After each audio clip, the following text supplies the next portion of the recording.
Hello students and welcome to the lecture. So students, as we know that we have started Hello students and welcome to the lecture. So students, as we know that we have started the previous year questions of various topics and we had started the general science section in our previous lecture. Okay. So in this lecture, we are going to continue with the general science section. Again, the criteria will be the same. Either we will be revising the things we had already covered or we will be understanding the new things. Okay. And the time rule for 40, 30, 20 and 15 seconds will be going on as usual. Okay. So let's start this session. Okay. So the first question we have is the bats can fly in the dark because they can see the objects in darkness. They have weak legs and are likely to be attacked by predators. They generate flashes of light. They generate ultrasonic sound waves. 30 seconds is the enough time that you should give answer of this question and your time starts now. 1, 2, 3, 4, 5, 6, 7, 8, 9, 10, 11, 10, 11, 12, 13th, 14th, 15th, 16th, 17th, 18th, 19th, 20, 21, 22, 23, 24, 25, 26, 27, 28, 29, 30. Your time's up. So the right answer is D. They generate ultrasonic sound waves. Okay. Basically, if you have seen the bats, okay, if you have seen the bats, okay, what they did, they generally fly at the nights. And what we have seen, whenever they are flying, they are yelling. They are yelling or they are producing some sound noise. Okay. So those sound noise which are producing by them are the ultrasonic sound waves. Okay. And these ultrasonic sound waves are basically helping them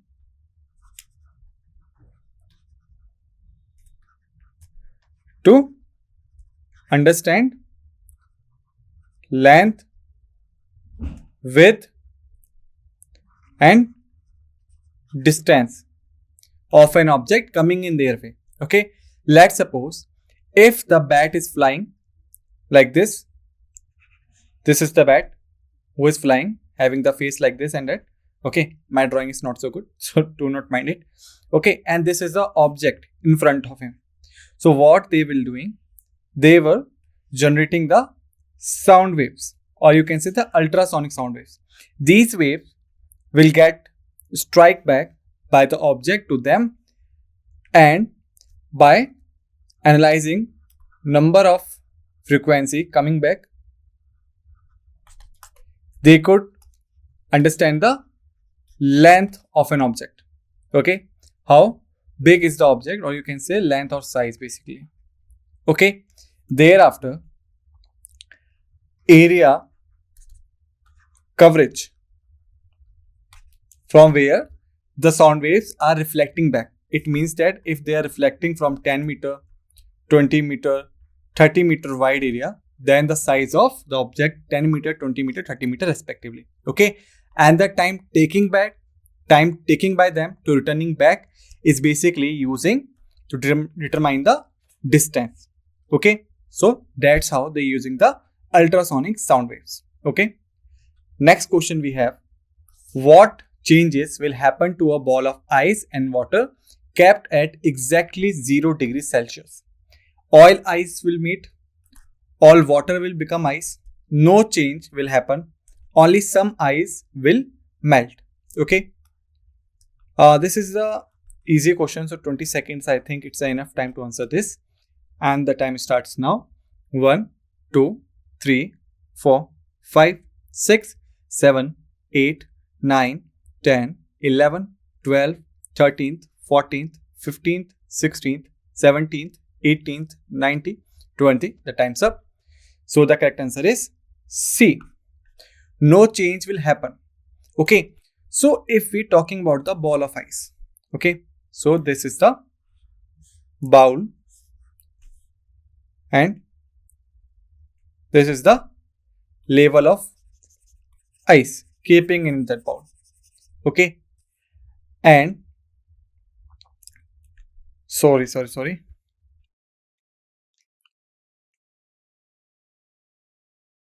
If this is the bowl, okay,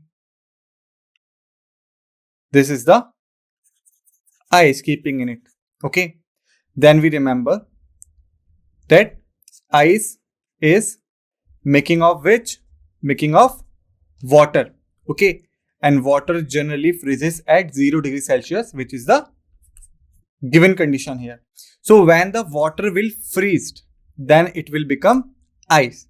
Okay, so if ice is already there and the conditions will be useful for making of ice, so it means that there is no change. All right, now let's move forward. The third question we have, the art and science of map making is called remote sensing, cartography, photogrammetry, or mapping. 13 seconds I'm giving you. Okay, most of you think that it is a easy question, but mind my words, it is not so easy as they are seeming. Okay, so your time starts now.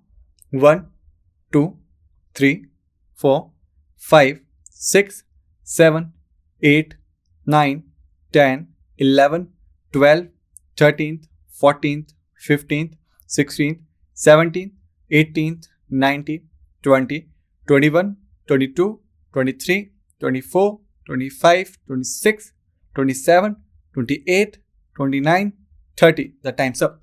So the correct answer is cartography. Okay. Cartography is basically art and science of map making. Okay. Then what are the meaning of remote sensing, photogrammetry, and mapping? Alright. So basically, if we talk about the first aspect, remote sensing. Okay. So basically, it is a technique, or you can say it is a technology used for finding out physical features of land.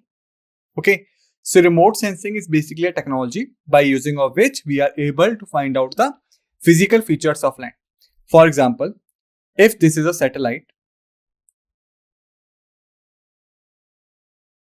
okay, and then there are the various physical features given on the land. Okay, so with the help of these satellites, various signals will be sent off to the land, and by analyzing the return of these signals, we will be able to find out whether this area is of mountain, plains, valley, or plateaus. Okay, so that's how the remote sensing works. Okay, thereafter, if we talk about photogrammetry, then basically you can say it's a technology used for making 3D picture of physical features of land.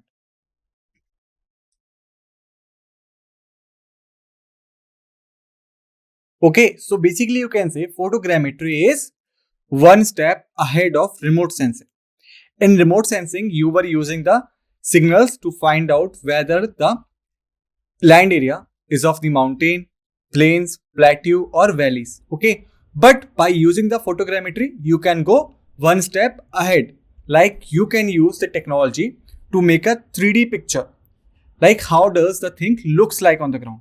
Okay, if this is my satellite, just give an example, and I am sending the signals, then we're using of remote sensing, I will be only able to find out that there is a mountain. But using the photogrammetry, I will be able to find out how does the mountains look like by seeing the or making the 3D picture. Okay. So this is the basic difference between the photogrammetry or the remote sensing. And when we talk about the mapping, then basically it is the arrangement of things.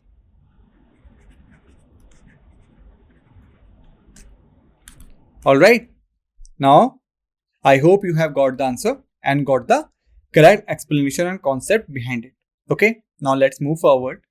The fourth question we have, silver halides are used in photographic plates because they are oxidized in air, soluble in hypo solution, reduced by light, totally colorless. 40 seconds I am providing you for this question and the time starts now. 1, 2, 3, 4, 5, 6, 7, 8, 9, 10, 11, 12, 13th, 14th, 15th, 16th, 17th, 18th, 19th, 20, 21, 22, 23, 24, 25, 26, 27, 28, 29, 30, 31, 32, 33, 34, 35, 36, 37, 38, 39, 40. The time's up. So the correct answer is C, reduced by light. Okay. So basically, these silver halides in general terms are used for the photography. Okay. Because the one on the main reason is that they could reduce to silver in coming contact of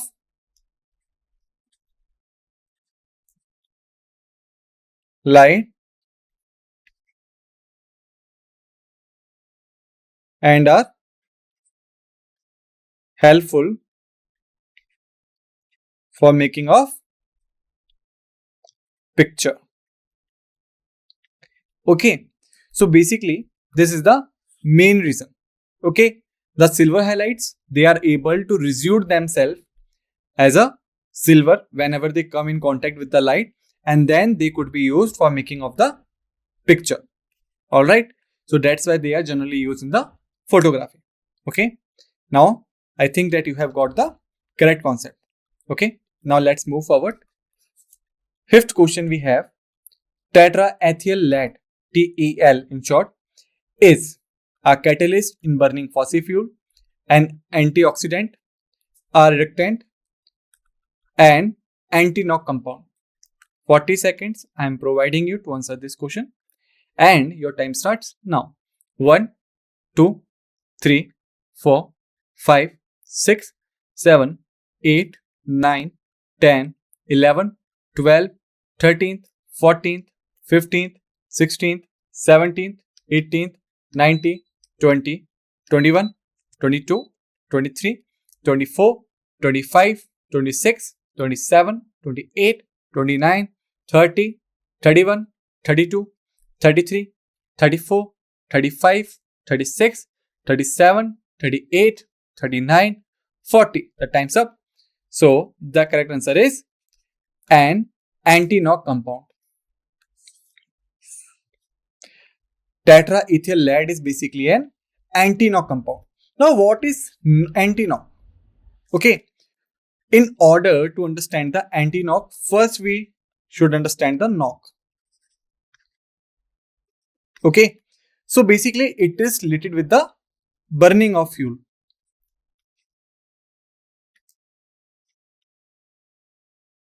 If you remember in the previous lectures, I had told you that we use basically the products of fossil fuels in vehicles like petrol, diesel, gasoline. We use them, right? And they are generally combust or burn themselves in order to provide the energy so that our vehicles could run. Okay, so whenever fuels not burn completely,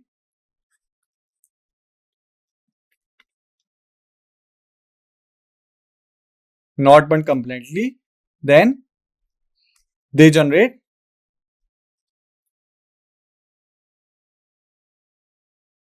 noises. Okay, or in short, we call them as knocking. Okay, so to prevent these noises or to prevent this knocking, we basically use anti-knock compound. Okay, which is tetraethyl lead. We generally mixed it with petrol or diesel. Okay, and then when we use this tetraethyl mixture of petrol or diesel in our vehicles, then this knocking capacity of incomplete burning of fuel is reduced. Okay, so you can say our vehicle runs smoothly. Okay, so this is the main concept behind it. Okay, now let's move forward. Now we have got Curie point. Okay, Curie point is the temperature at which matter becomes radioactive, metal loses magnetic properties, metal loses conductivity, transmutation of metals occur. 40 seconds is the idle time to complete this question, and your time starts now. 1, 2, 3, 4, 5, 6, 7, 8, 9, 10, 11, 12, 13th, 14th, 15th, 16th, 17th, 18th, 19th, 20, 21, 22, 23, 24, 25, 26, 27, 28, 29, 30, 31, 32, 33, 34, 35, 36, 37, 38, 39, 40. Time's up. The correct answer is B. Okay. So basically, Curie point is the temperature above which the metal will loses its magnetic properties. Okay. So if we talk about the metal, then metal is something which having some iron content. Okay. Beside this, they having the properties like they are sonorous, they produce sound, they are ductile, they are malleable,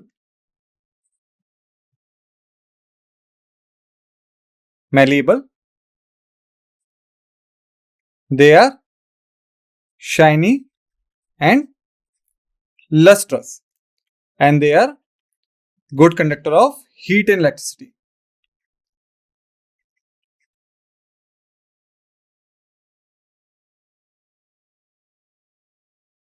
Electricity and heat. Okay. And if we talk about the non-metals, then they are just reverse of the metals. Okay. So because metal contains some iron content, and because of this, they possess their magnetic properties.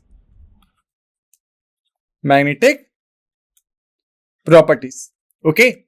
But after heating the metal up to certain temperature, or you can say the Curie temperature, this metal will start losing its magnetic properties. Okay.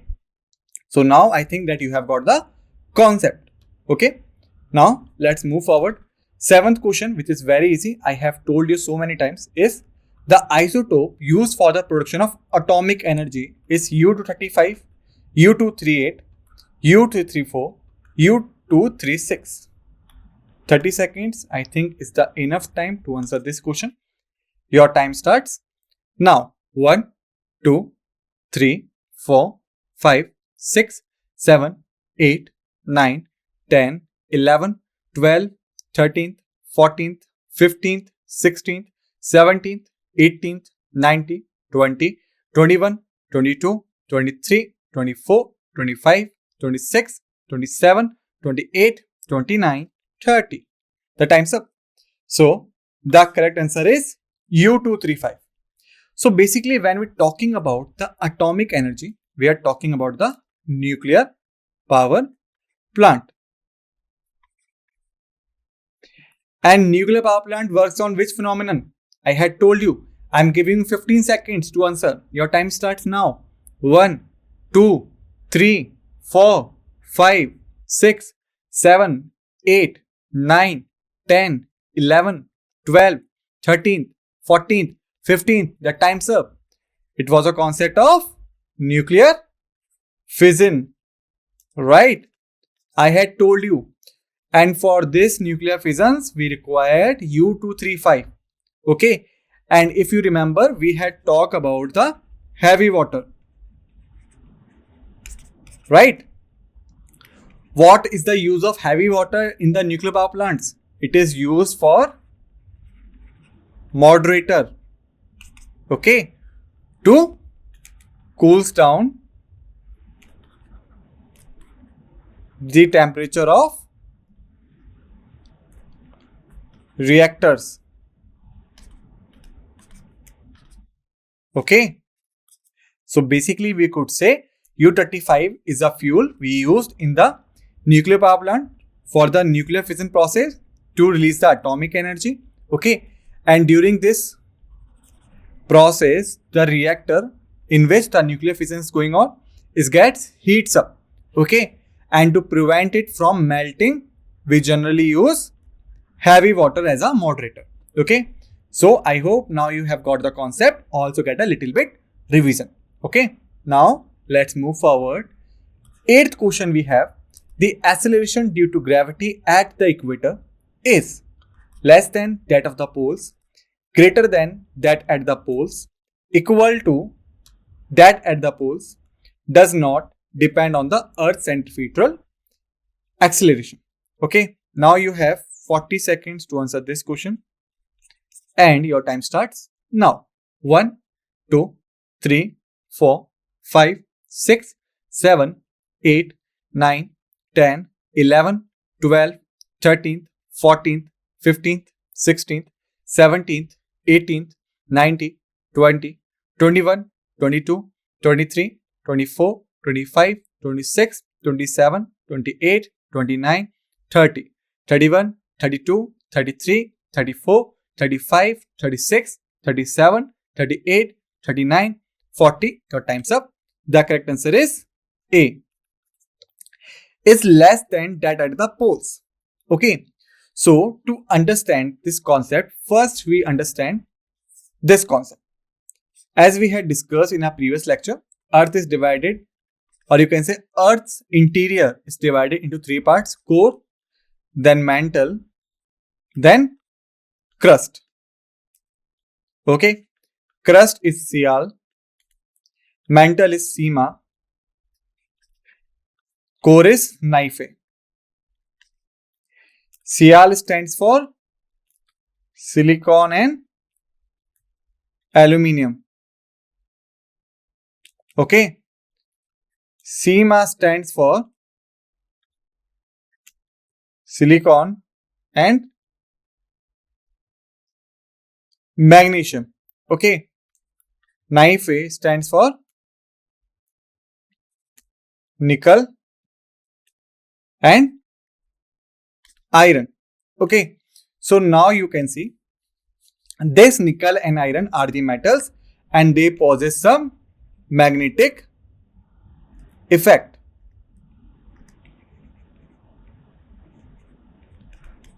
Or these magnetic effects poses the gravity. Okay. So that's how Earth attract everything to its because of the gravity or towards the core. Okay. So basically, if this is the core and Earth is in this shape, in the bulge shape, this is north, this is south. Okay. And that's how the equator connects. If you remember in the previous video, I had told you about it. Okay. So now you can see if this is a magnet, then the distance between this magnet to the poles is less than the distance between this magnet to the equator. Okay. And whenever the distance will be high, magnetic effect will be less. You have observed these things in your childhood whenever you had to play with your magnets. You had found it that when you put the thing closer to the magnet, magnet attracts its quickly. But when it's far from the magnet, then the effect is less. Okay, similar thing happens here. Because at poles, the distance between the magnet, or you can say the core, is less. So that's why poles having high gravity. But when we talk about the equator, then because the distance is high, so that's why equator having low gravity. So you can say the acceleration due to the gravity, or you can say the force of attraction due to the gravity at the equator is less in comparison of the poles. Reason I had told you. Okay. So now I think you have got the concept. Now let's move forward. Ninth question we have, which of the following is not a nucleon? Okay.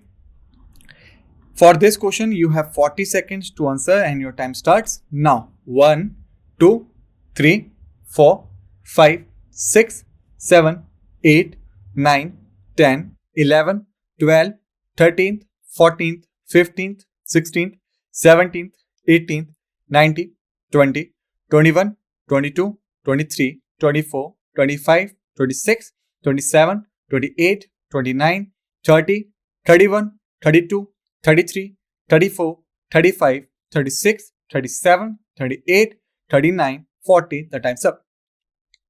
The correct answer is D. Okay. Positron is not a part of nucleon. Alright. It's not a nucleon. Okay. Alright, student. I think that there is a simple mistake here. Okay. Just correct the answer. The answer is C, not D. Electron is not a part of nucleon. Nucleon is basically the particles find inside the nucleus. And if you remember, we had discussed if this is a nucleus, then it having proton and neutron. Okay. And the orbit around it contains the electron. Okay. So if we go with the definition of nucleon, which means the particle find inside the nucleus, then only the proton and neutron are such type of particles. Electron is not a part of nucleus. So the answer is C. Okay. Just correct it. Now let's move forward. The 10th question we have. The material used in the manufacture of lead pencil is graphite, lead, carbon, mica. It's very easy question. 15 seconds. I think it's enough time to answer. Your time starts now. 1, 2, 3, 4, 5, 6, 7, 8, 9, 10, 11, 12, 13th, 14th, 15th. The time's up. The correct answer is graphite. Okay. So graphite is basically used in the lead pencils. Okay. Now let's move forward. 11th question we have. Angle of friction and the angle of repose are equal to each other, not equal to each other, proportional to each other, none of the above. For this, 30 seconds you have and your time starts now. 1, 2, 3, 4, 5, 6, 7, 8, 9, 10, 11, 12, 13th, 14th, 15th, 16th, 17th, 18th, 19th, 20, 21, 22, 23, 24, 25, 26, 27, 28, 29, 30. The time's up. So it is equals to each other. Okay. So you can say angle F is equal to angle R. Alright. Now let's move forward. The 12th question we have. What happens to a person who receives the wrong type of blood? Okay. All the arteries constrict, all the arteries dilates, the RCBs agglutinate, the spleen and lymph nodes deteriorate. 40 seconds you have to answer this question. Your time starts now. 1, 2, 3, 4, 5, 6, 7, 8, 9, 10, 11, 12, 13th, 14th, 15th, 16th, 17th, 18th, 19th, 20, 21, 22, 23, 24, 25, 26, 27, 28, 29, 30, 31, 32, 33, 34, 35, 36, 37, 38, 39, 40. The time's up. So the correct answer is the RBCs, which stands for red blood cells, are agglutinate. Alright. So basically you can say agglutinate stands for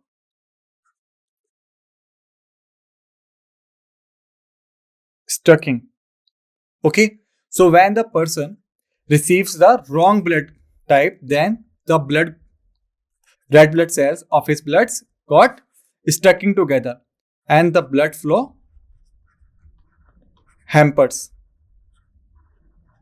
Okay, so this will happen. Okay, now let's move forward. 13th question we have. If all bloods could not be removed from gunshot injury of a man, it may cause poisoning by mercury, lead, iron, arsenic. 30 seconds you have to answer the question and your time starts now. 1, 2, 3, 4, 5, 6, 7, 8, 9, 10, 11, 12, 13th, 14th, 15th, 16th, 17th, 18th, 19th, 20, 21, 22, 23, 24, 25, 26, 27, 28, 29, 30. The time's up. The correct answer is D. Okay. So arsenic, which is carried by the bullets. Okay. And when the bullet hit a person, then this arsenic started dissolving in the blood,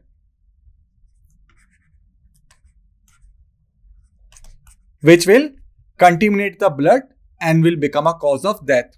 Okay. So if all the bullets not removed from a person who was hit by them, then the arsenic will start dissolving in blood and eventually the blood become poisonous and the person will die. Okay. Now let's move forward.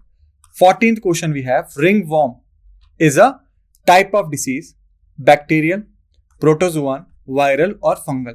Okay. 20 seconds you have to answer this question and your time starts now. 1, 2, 3, 4, 5, 6, 7, 8, 9, 10, 11, 12, 13th, 14th, 15th, 16th, 17th, 18th, 19th, 20. Your time's up. So it is a fungal disease. Basically, sometimes you have spotted reddish mark on your screens in a circular shape with itching and swelling. Okay. So this is the ringworm disease. Okay.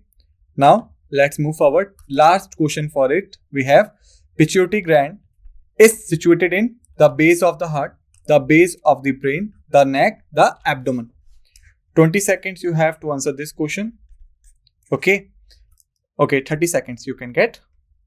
30 seconds you have to answer this question and your time starts now. 1, 2, 3, 4, 5, 6, 7, 8, 9, 10, 11, 12, 13th, 14th, 15th, 16th, 17th, 18th, 19th, 20, 21, 22, 23, 24, 25, 26, 27, 28, 29, 30. The time's up. So the correct answer is the base of the brain. Basically, brain divided into 3 parts: forebrain, midbrain, and hindbrain. Okay. So the forebrain having a division of hypothalamus, and the hypothalamus division contains pituitary gland. Okay, so our correct answer is B. Okay, so students, in this lecture we have finished the general science section. Okay, we have revised some facts, we have learned some facts. Okay, and the previous lectures we had also done the same thing. So I think now your base is very much clear. Okay, in the next lecture we will start with the environmental studies. Till then, just revise all the facts and figures we have discussed. Okay. And with this notes, let's end this session and thank you.